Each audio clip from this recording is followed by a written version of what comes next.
And the Nature Conservancy is working in partnership with the City of Alexandria to plant 129 trees in 3 areas of the city this week.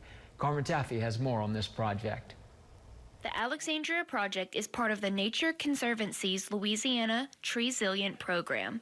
LA Treesilient funds each tree planting project completely and also oversees all contracting and work to ensure its success.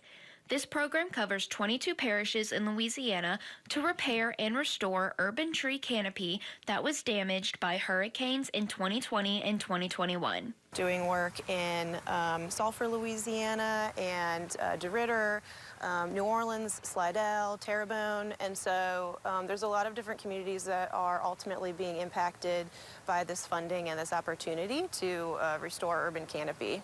The program meets directly with community members to learn about their specific needs and desires to restore their urban tree canopy. Yeah, we've been working really closely with the city in our partnership with Darren Green, their landscape architect, and urban forester, who ultimately planned the plantings.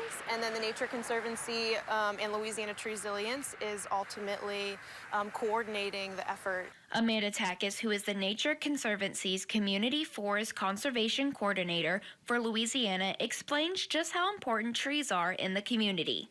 So in general, trees are helping to buffer us from hurricane damage, which is only going to ultimately get worse over the next few years, and they're going to help to reduce your heat index, in these city centers. They help to clean the air, clean the water, and so definitely planting a tree in your own backyard is the best way to help the effort. Reporting in Alexandria for KALB, I'm Carmen Taffy.